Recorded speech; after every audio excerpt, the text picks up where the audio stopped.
Hello and welcome to this tutorial, and in this tutorial we'll be talking something about the gestures. So gestures are basically nothing but they are activities like scrolling, flinging or double tapping. So for example, you might have used certain applications in which you scroll through. For example, if you have some news application installed on your Android device, so in order to go through the news feed you just scroll it up with your finger.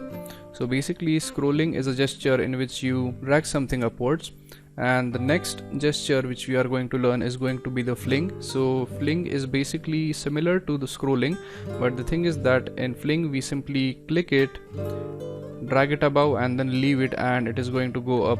And another gesture which we are going to discuss is going to be the double tap. So double tap is basically clicking on the screen twice. So in this tutorial we are going to learn how you could handle the gestures for your particular application. So for example, when a particular gesture occurs, so depending upon that gesture you want to do something so that you could understand that that particular gesture has taken place. So what I have done is that I have cleaned up my previous project, that is I have deleted the entire code which we have written for handling the certain events, and I've also cleared the main.xml file. So what I have done is that I went on to this text view and I deleted each and every widget which was present into our screen, and also I have cleaned up the strings which were used in the previous tutorial. So now let's get started with this tutorial. So what we are trying to achieve in this tutorial is that we are going to have an activity screen and we are going to add a text right here, and depending upon the activity or depending upon the gesture which we perform, the text is going to change as per our gesture. So let's go ahead and add up some text on the screen. So we just go into widgets and drag and drop this large text on the screen. So let's say we drop here. Now let's change the ID of this text to, let's say, my message. So we click the text, go into properties and change the ID to my message. Now once this is done, the next thing which we need to do is that we need to import certain classes in the main activity.java file. So in order to do that, we go into the main activity and we add up some imports which we are going to need.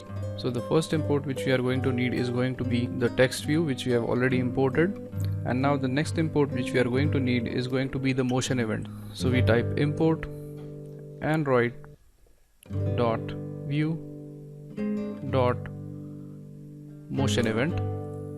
Now the last thing which we import is the gesture detector compact.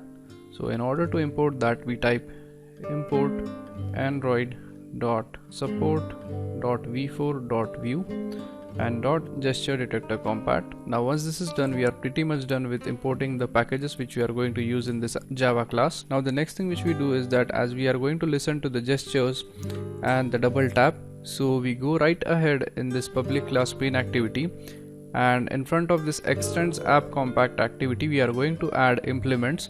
So basically implements is a keyword which is used in order to add or in order to use the methods of a particular interface or class. Now if you have some understanding of Java, you will understand why implements is used. So we type implements and we want to implement the methods of the gesture detector.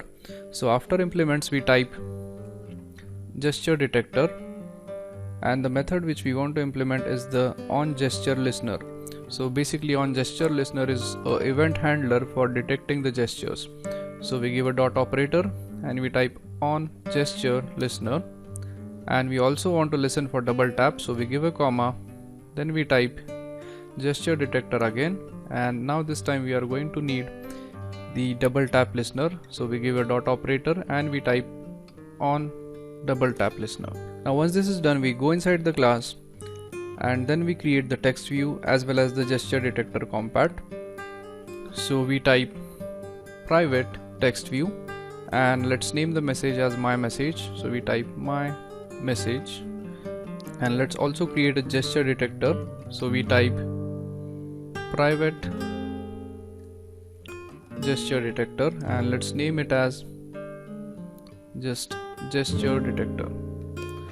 So once this is done, you could see that this line of code right here is displaying some errors, and that is because we have not added the implemented methods. So in order to add the implemented methods, we go right below the on create, we hold the Alt key on our keyboard and then we press the insert key, and then we are going to select the implement methods. Now as you could see, these are the methods which we want to implement. So basically these methods are from the double tap and these methods are from the gesture listener. So in order to implement those, we simply select these and click OK. So as you could see, the methods are added to our Java class, and you could also see that the error has disappeared. So the next thing which we need to do is that in order to identify these events uniquely, we go inside these methods and type in some message.